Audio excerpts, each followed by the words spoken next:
Welcome to Confessions of Being Fabulous, where we live, we learn, we grow. Today I want to talk about what I like to call professional trauma. And this is the idea of someone going extremely hard in the beginning of their entrepreneurial journey or even corporate America journey. You're super ambitious. You're the one that is maybe the first to be at all the meetings. If you're an entrepreneur, you are always networking. You're always putting yourself out there. You're posting on social media. You're doing a lot. You may even find yourself in situations where people ask you to do things for the very first time that you don't know how to do, but they don't know that you don't know how to do it. And because you need to know how to do it for the future, you say, yes, I'll do it. And as a result of that, you learn and you become resourceful and you learn quickly. What may take other people years, you kind of figured it out maybe in your first year out of necessity.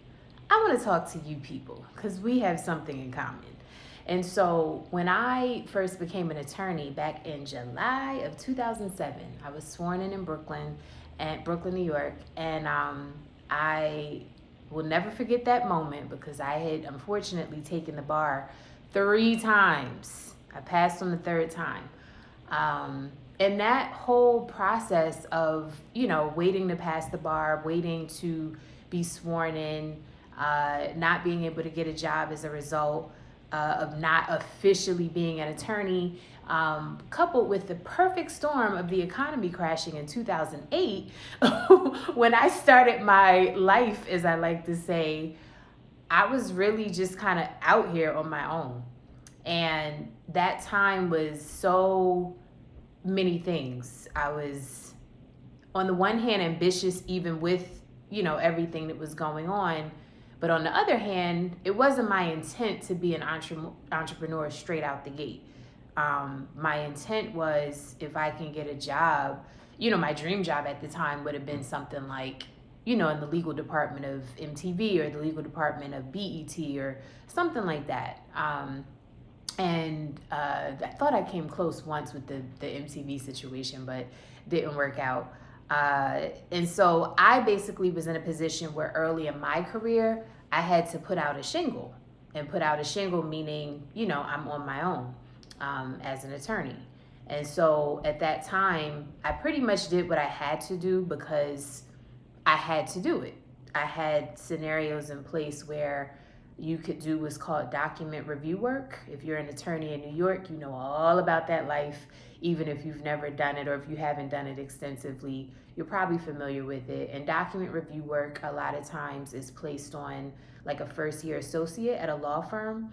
If there's some sort of litigation, big or small, there's typically going to be a lot of documents to review in order to push the litigation through the different phases of that process.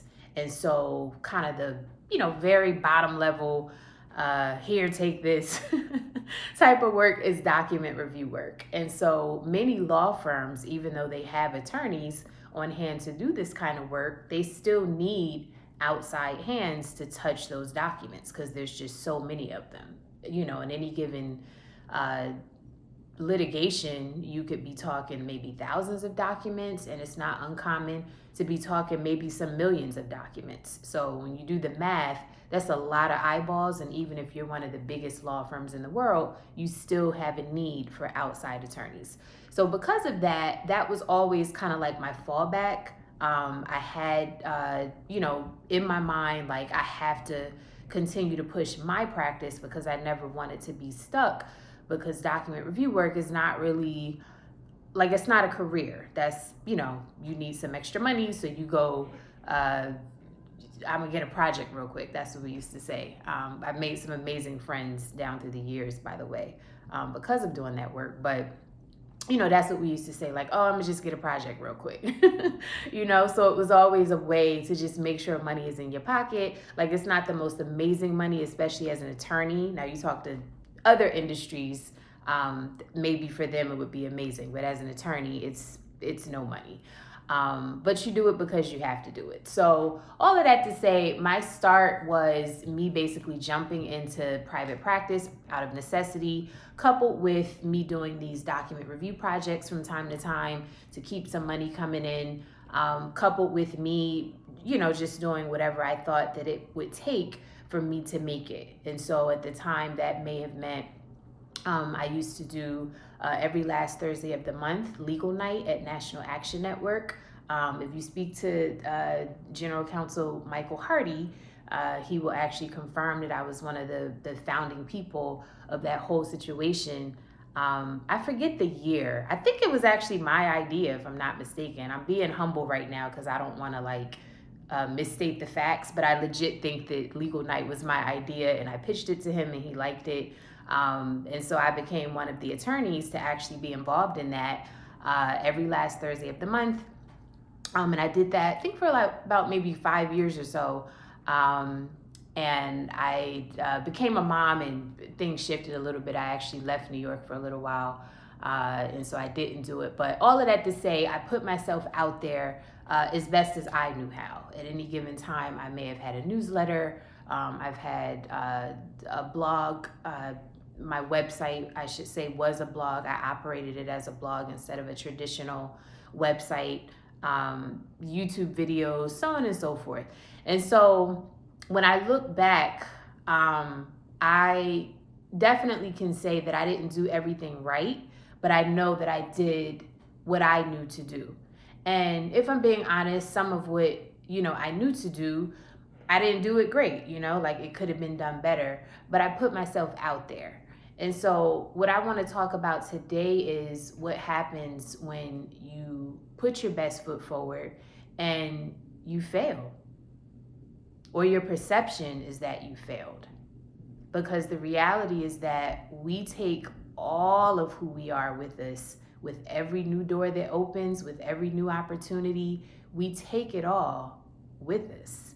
We don't show up to this new place and now we have no recollection of things that happened in the past. We have that stuff in the back of our minds. And so one of the ways that I, down through the years, have come to heal, if you will, my mind, because there are some traumas that exist. That's what this video is about. There are some traumas that exist. One of the ways that I have come to heal is to first really sit down and acknowledge the pain. And in acknowledging the pain, I can recall some days I've even cried, about, wow, I went through this, I went through that. And just to paint a picture, because I want this video to be general, because your pain is going to be different from my pain, but just to kind of put some context, some of the pain points, the obvious pain point of, like I said, passing the bar finally on the third time, but those other 2 times, that was painful, having to study. Getting rejection letters in the mail. At one point, I think I literally just threw them out about sometime last year in 2023, but I had a box of roughly 500 rejection letters that came from different law firms throughout New York City that basically told me no. And it didn't say, no, you're not good enough to be a lawyer, but that's how my brain registered it. My brain registered it, no, you're not good enough. No, we, won't really be able to do anything with you because you didn't pass the bar yet. Or in some cases, because it's at a point I did pass the bar, so now it's just a no. It's just a no for us.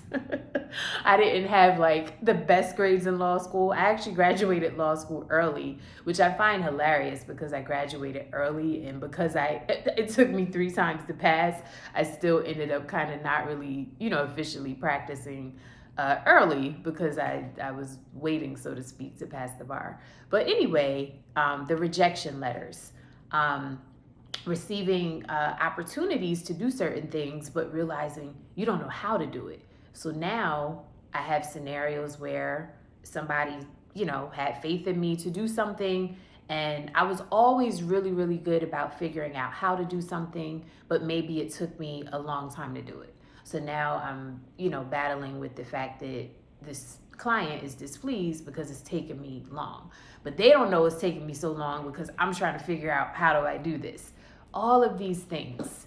And when you talk about networking, the idea of networking, at a point, I was just over it, because here I am trying to put my best foot forward as a professional, and you have guys that can't focus on the above situation and they're focused on areas down here. Hopefully you understand what I mean. And so we can't just have like a professional to professional conversation. And so that was annoying. And it became annoying to the point with some people where I kind of just stopped talking to them altogether, because if I have to fight you off every time we have a conversation, that's an entire problem, because I'm just trying to get this money. Like, that's how I felt. Like, why can't we make money? And then maybe we could talk about that later. And in some cases, it would have been a never, because some of these are married men. So the fact that you're even trying is disgusting. But the point is, I had to acknowledge that, professionally speaking, I had some professional trauma. And this is a recent realization. I do not want to paint a picture, like this happened back in 2007 and by 2009 I was healed. No, this happened over the course of many years. And so it was more recently after, my son is 7 now. I had my son in 2016. So there was some downtime because of COVID and, just because of being a new mom, and just time for reflection. And in thinking about a lot of this, I'm like, wow, like I've been through a lot. And I'm grateful to still be here. I'm grateful to still be in a space where I don't feel like I look like what I've been through, but I've definitely been through a lot. So it occurred to me, you know what? There's probably some other young whippersnapper out here trying to make it work, making it work. Because that's the other thing. I don't feel like I tried. I did make it work. And I didn't make like the most amount of money ever in the history of mankind. But I'm still here and I still practice, and I had opportunities as a result of what I did learn to then do work in-house through this company as a contractor, where the pay, is amazing. Still having my practice on the side, where now it's just about managing my time. I'm trying to figure all of that out. But I'm saying my gifts made room for me. That whole idea of, going out and getting business, even though I didn't necessarily know how to do the business. And now fast forward, it's 2024. I know how to do certain things. And it occurred to me, nobody taught me this stuff. I had to just figure it out. And when you do enough stuff enough times, even if some of the times you had to do it for free, you start to know what it is you're talking about. So professional trauma is something that it can be lingering within you. It can be lingering when you meet someone who might have good intentions, but you're still thinking about the dude from 2014 who used to always call you about a lead, but in order to get the lead, you gotta let me buy you a drink or whatever, stupid stuff like that. So all of this stuff is not stuff to be embarrassed about. It's certainly not that I'm the only person who's gone through this. I know other women, maybe even men, have gone through it, and it's nothing that you need to look at and try to hide. And so what I want to encourage you to do, and this is actually, I'm following my own advice as we speak. I post content on this YouTube channel, Confessions of Being Fabulous, and a lot of it has been, I do believe, helpful. I'm still growing, so I don't have a bunch of views yet, but I do believe that the topics, as the algorithm starts to pick up who I am and more people discover the page, and I market myself and so on and so forth, I do believe when they listen to the videos are transformational. But I also believe that there are some deeper levels that I can go to, and those are the levels that are really going to allow for you to experience your own transformation in a way that may be unique to you, because I'm being so authentic in what I'm sharing. And that's what the channel is all about, Confessions of Being Fabulous. So I thought about this professional trauma, and I thought about how it's really time to let go of some of the professional trauma. I have been mindful of the way that I speak to people, the way that I may get angry, the way that, I may feel like somebody is second guessing me, just different things where I feel like I was always in a place where I had to kind of defend myself professionally, or I had to not assert myself, but I had to prove that I was like worthy, like I can be here too. I know what I'm doing too. And again, this, professional trauma, some of this came from, like, literally, I could remember conversations where I'm having a talk with a newer client at the time, and he literally said to my face, like, yeah, I had such and such a, big boy firm do this. I'm gonna have you just do this because you're a little attorney, so you can just do this stuff. So now, was he politically correct in the way he expressed that? No, that didn't feel very good. But could I appreciate the sentiments to a degree at that point in time based on my level of experience? Yes. But did I internalize it in a healthy way? No. I internalized that, like, you're calling me trash. You're saying I don't know what I'm doing. And I remember the specific work I was doing for him at the time. I had not done a lot of that, but I did know how to do it. And then I also know me, and this is the thing that nobody really knows about me. This is my secret weapon. I can learn how to do anything. Anything. Like, as it pertains to practicing law, for the most part, when I started to deal with other attorneys, opposing counsel, and so now, it's not just me doing stuff, it's other attorneys having to review something I said or something I drafted, or it was really in those interactions that I realized you're doing just fine. Because our conversations wouldn't suggest, like, who drafted this? You know what I mean? Our conversations didn't feel like, oh, this girl doesn't know what she's doing. No, like, professional to professional, we're having a conversation. And so I think over time, my confidence started to build as I would deal with other attorneys when it was like, an opposing counsel type scenario where we're sending a draft back and forth or something like that. And just for context, I practice business, started off as an entertainment attorney, but kind of transitioned and shifted into just general business, corporate law, and intellectual property.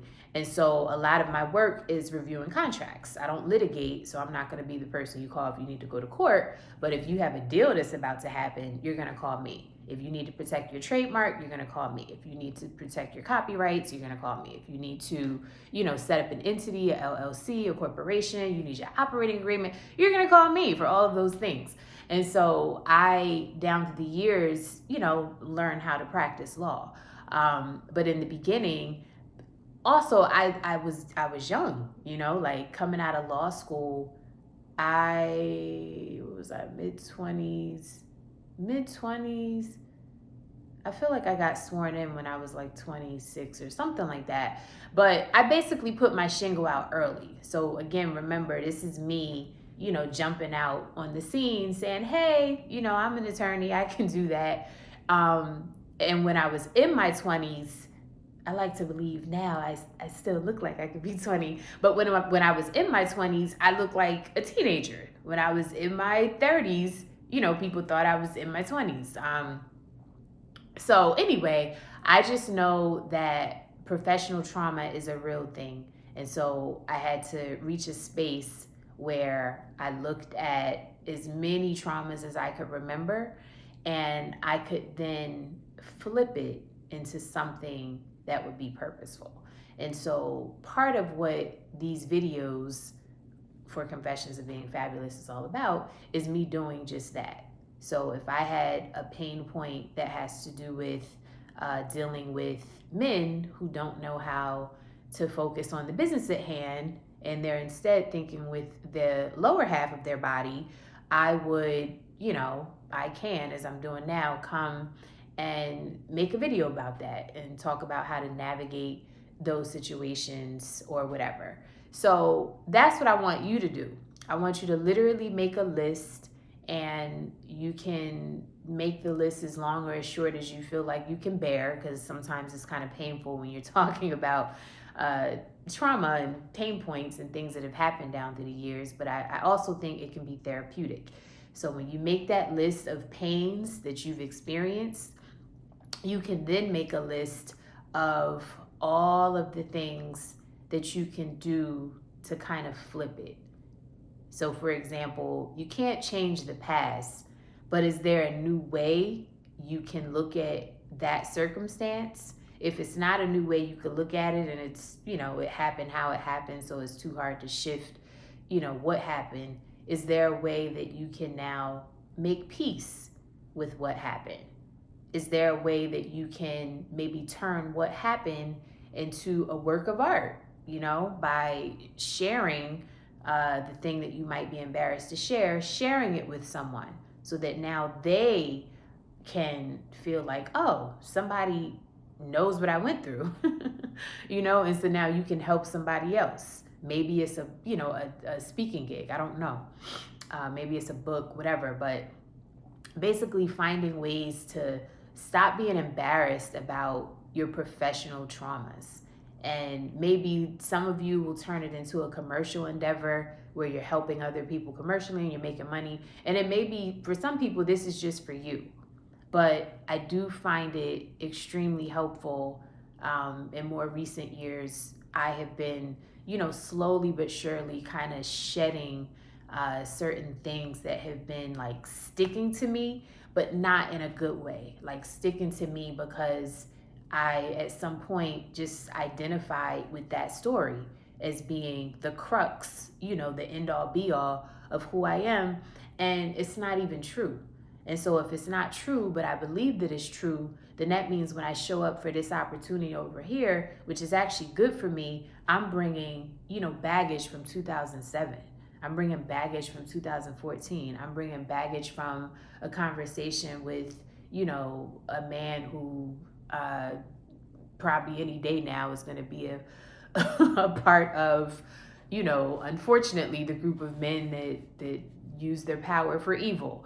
And you can't take that with you. You can't take it with you. You can actually thank God that you were able to live through all of it, and you can kind of compartmentalize it. So that like, yes, I've been through that and I'm not ashamed of that because it made me the person I am today. But you put that in kind of like a different compartment as it relates to how you size up new opportunities. You use the information because you're not going to fall for the okie doke, because you know what you know, you see what you see, but you don't want to let it stifle your growth. You don't want to let it be a hindrance to you moving forward. You don't want to let it be the reason that an opportunity is not brought to you because you're known as, whatever, a hothead or somebody who is quick to be offended. You don't want that. So I'm encouraging you on today to deal with your professional traumas. And this goes for any profession. I happen to be an attorney, so I'm talking about that. But what some people may not know, I'm also a singer. And it really wasn't until COVID that I kind of just have not been as active. But literally prior to COVID, even though I was an attorney, I was just as active as a singer, always, doing something, whether it was showcases. I've done records with people. I had a project actually that was on all streaming platforms, and then I removed it just for some personal reasons. I wasn't very proud of it anymore, the sound quality. But anyway, all of that to say, even in that industry, you can only imagine the music industry, I had to deal with this kind of stuff. And I'm not even on and popping. I'm not even like a famous artist. But whatever industry you're in, you may have some professional traumas. So because now, as I'm getting older, I'm learning that's just, unfortunately, the nature of the world. And I don't want to say that it's the nature of all men to be trash and to treat you a certain way or whatever. I don't believe that. I've actually experienced the exact opposite as well. which is another way I've reframed some of my stories, because even though I have these stories about these type of men, I also have stories about some upstanding, God-fearing, mentors style talking relationships with men that have been very fruitful and productive for me down through the years. So it's all about which end of the spectrum are you going to focus on, because there's always going to be a spectrum. So if you want to, look at the trash men that are over here, and then the men that are, helpful and they've been in your life in a good way and it's benefited you, they're over here. But you always tend to like lean to the stories and experiences and the traumas and the situations and the circumstances that were over on this side of the spectrum. That's going to be to your detriment. So I'm not saying forget about it. I'm not saying that, pretend it never happened, but find a place for it that can be useful to you as you move forward, because now you still have work to do. Professionally speaking, you may have gone through a thing or two, whatever, it didn't feel great. But if you're doing what you're doing, you're either doing it for a living, for some people only for money. And if that's your truth, that's fine. You may be doing it because you feel like it's a part of your purpose. You may be doing it because you actually want to do it. Like you want to die doing this and only this. Whatever the case may be, you're doing it. So if you're doing it, you want to do it well. You want to do it effectively. You want to do it where by you doing what you do, you're actually helping people. And sometimes that does not happen if we don't deal with whatever professional traumas we've experienced. So I want to say that I'm speaking to me first with this video. This is not something that happens overnight, because if you go through 10 years of professional trauma, it might take you 10 years before you fully feel whatever it is, healed, worthy, capable, able, pick the words that are appropriate for you. But this is an important topic, and it moved me to come on here and say it. I've been listening a whole lot to Tony Gaskins, who's a relationship coach. Although he doesn't refer to himself as a relationship coach, he typically would refer to himself as an author. But even though he talks about relationships and stuff like that, I'm actually like really, really impressed with everything he stands for as a businessman. So I've been listening to what is it called? He has the Blessed Business Tribe, which I recently joined, and he has some videos there. And just hearing him talk about his journey and how he started out writing poetry in high school, and then started doing quotes, and he talks about how his gifts made room for him. And hearing that coupled with how he encourages people, to basically use their voice. And in listening to one of his videos, it occurred to me like there are professional traumas that a lot of people have, and A, they're either embarrassed to talk about them, or B, they're still kind of like holding it in and not doing anything with it. So I just felt like this is a season where don't be embarrassed. It's okay. Like other people they may not be calling them professional traumas. This is just, I don't even know if that's a real thing. It's the phrase that I'm using right now. But everyone has something that they may need to let go of so that they can accelerate and go to whatever their next level is. So this is the word that I'm choosing to use. But I really, really want to encourage you to do the exercise of sitting down, writing out all of the pain points, and then figuring out how you can look at that particular pain point in a new way, if it serves you to do so. If, hey, you want to, throw a bag on it, figure out how to monetize it, do that too. But do something with the pain. Do something that serves as a flip so that you're not just stuck in the story as it happened. Because the story as it happened a lot of times is not serving us. And if it's not serving us, then you're not blossoming, you're not growing. And if you're not blossoming and growing, you're not doing the thing that you are called to do in the way that you're called to do it. You may be doing the thing that you're supposed to do, but if the way that you're showing up is just blah, blah, blah. What is that cartoon character, or what is that? I think it's Hotel Transylvania.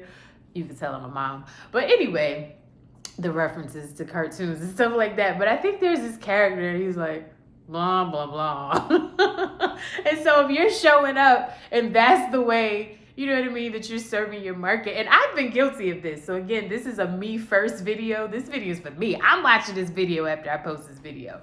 But I'm really serious about that. Like, we got to show up in the way, you know, where people want to engage and ultimately where they can be blessed by what we're saying because they're listening, because we persuaded them, if you will, with our energy to listen to the video. So if you made it all the way through this 30-minute and some change video, congratulations. I hope that you have been blessed by it, and I really hope that you take the advice if you do have professional trauma and you sit down and figure out a way to flip that story of the trauma into something that serves you. If you know someone who has professional trauma, I encourage you to share this video with them, and maybe they too can sit down and you guys can even do it together. Sit down and figure out a way to flip it. And like I said, you can even flip it personally, or you can flip it in a way that gets you a bag. Both are fine. But figure out a way to flip this story so that it's now serving you and not just dead weight within you, within your soul, within your energy, within your essence. Okay? I wish you lots of fun, laughter, abundance in your life.